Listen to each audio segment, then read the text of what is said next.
Hello friends, in this video we're going to be sharing some property price negotiating tactics. How can you secure the absolute best deal you possibly can get on a property purchase? I'm going to be sharing the tips as a buyer's agent and the secrets that might be able to help you secure your next property purchase.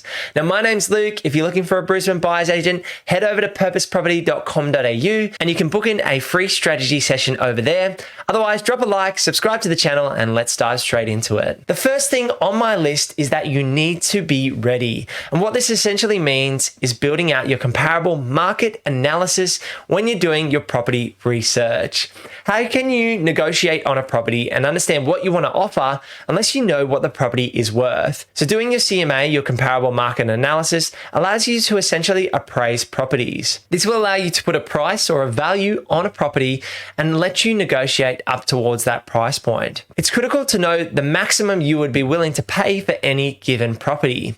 So we work backwards. What's the most you would be willing to pay for that property? And then how can you try and pay less if possible for that property purchase? One of the ways you can pay less money for a property is actually to try and secure the deal direct with the vendor or pre-market. What this means is you can contact agents and you can contact vendors directly potentially and try and secure deals that haven't actually hit realestate.com.au or domain for that point of view. If you can get a direct line of contact, you're actually reducing the demand in those negotiations where it's just one between you and the vendor. So there's not multiple offers on that property at that point in time, and you're having a one-on-one conversation or dialogue with the selling agent and there's no other parties having offers in that time frame. This can actually make all the difference. If you can have that one-on-one dialogue between you and the seller before other buyers are in the market, you can potentially secure the property for less than what you're willing to pay. So if you've set that CMA, that maximum price at say $680,000, you might be able to secure that property for $650,000 if the vendor is happy and willing to sell at that price. Taking demand out of the equation is a great way to put yourself in the box seat and to potentially secure a great purchase. This doesn't mean all off-market deals are good deals. A lot of the off-market deals we see here in our buyer's agency are junk stock, which might have structural issues, or there might be developer stock they're trying to flog, and we're not interested in buying those properties that are overpriced and come as off-market deals. Sometimes on-market deals can be just as good as off-market, but if you find the right opportunity off-market, it can make a huge difference in securing a great investment purchase. The next thing to consider here is trying to create a win-win situation. How do you exactly do that? Is make an offer the vendors can't refuse by giving them great terms. How do you give them great terms? The way to do that is to get your finances in order and to have a building and pest inspector at the ready to go out and check the property in a short time frame. The average time frame on the market is roughly around 7 days for building and pest and 14 days for finance. If you're in a situation that you can put yourself in a stronger position by giving better terms, then definitely do that, because it's not any skin off your nose if you're going to put that best foot forward and you're ready to go in terms of your finances and managing your building and pest inspector. Now, the next little tip is for auctions. Now, Sydney and Melbourne are largely auction markets. Now, Brisbane as well is also starting to become more of an auction market. Anything around that $900,000 to $1 million price point plus is typically going to auction these days. So how can you be more competitive in an auction scenario? There's two key takeaways I have for you. One is confidence. Now, what gives you confidence in an auction scenario? For me, it's knowing that maximum price point. It goes back to our first takeaway point from this video. Know your maximum price point, understand what you're willing to pay.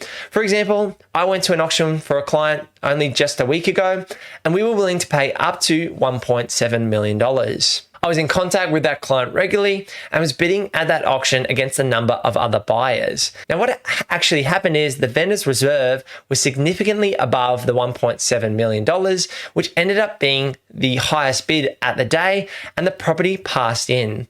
So the seller's expectations were unrealistic and they were unwilling to come to the market and sell for $1.7 million.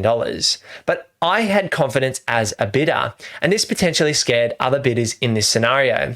I'll give you a quick example. During this live auction, we bid up into the high 1.6 millions fairly quickly. The auctioneer then went and had a chat at around 1.68 with the sellers and then came back and continued the auction. The other bidder I was competing against was bidding in $2,000 or $1,000 increments. And at some points, I quickly bid $5,000 as a return call to show that I was a serious buyer and I was a serious buyer's agent, and that we were willing to go and increase the price quickly. Confidence can scare other buyers in this scenario, so bid with confidence and then quickly stop once you hit your cap. If you've hit your limit, you've hit your limit. There's no need to bid any further. You've done your due diligence prior to the auction, so you know what you're willing to pay for that property, and bidding with confidence is going to make the difference in terms of psyching other people out in that auction scenario. The second big takeaway for auctions is to actually withhold your demand from the auction scenario.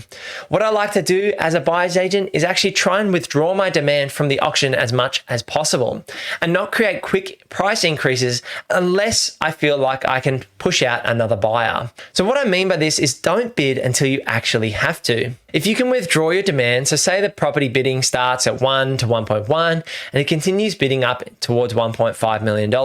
If the auctioneer has had one or two chats with the sellers but hasn't announced the property is on the market, then you might want to continue to withhold your demand until the property is clearly announced as being on the market. A lot of auctioneers will call 1, 2, 3, and then go have a chat with the sellers and not actually announce that the property would have been sold at that point in time. Now, you've got to be careful here because auctioneers are different and there's no legal requirement for them to announce the property's on the market. They can sell and drop the hammer on that third call. So read the room, understand the situation, and this does come with experience, but if you can, withdraw your demand from the auction and that will help reduce the increments that the price comes up, and you might be able to secure the property for less than what it was going to go for if the property bidding had gone thick and fast in the initial phases. The last major key takeaway for this video around property negotiating and securing a great property purchase is take emotion out of the situation. You've probably seen from all of the other tactics that we've talked about today in getting a great deal and trying to secure a great property purchase is that it's about finding that price point, negotiating well throughout that situation, and the last one here is removing your emotions. Unless this is an emotional purchase, so it's your own home, and you're not willing to let that property go, then take an investment mindset and set a hard limit on what you're willing to pay. If you continue to miss out on properties regularly, maybe your maximum price point is below the market value of the property. So continue to reassess the situation. But the critical takeaway here is don't let emotions make you overbid or overpay for a property. Take that investment mindset, run your numbers, understand your gross yields, your net yields, your long-term growth trajectory, and buy the property what you think it's worth. If you want to head over to purposeproperty.com.au, you can actually get access to a free investment property calculator. This will help you input the property price, it'll help you run some expenses on the property, and look at what your gross and net yields might be. And what you need to do is potentially do this for multiple potential deals. If you run this calculator for, create multiple columns and have all those properties compared against each other around their maximum purchase prices, around their expected rental yields and their expected costs, you can assess each deal for its merit rather than letting your emotions, run the deal. Oh, I like the roof color. I like the kitchen layout. Let the numbers do the talking and then go and make offers on those properties. If you do this multiple times, you'll get a much better gut feel and a much better understanding of the numbers and can really make a critical investment decision based on the numbers. Of course, if it's your own home, you can go out there and make an emotional choice and pay that little bit extra if you want to get that specific property, but otherwise, let the numbers do the talking and make a clear investment decision. I hope you found this video around property negotiation tactics and how you can secure a property for a great price useful. Drop a like on this video, subscribe to the channel down below, leave a comment. I love hearing your comments and having a chat down below, and I'll see you in the next video. Peace.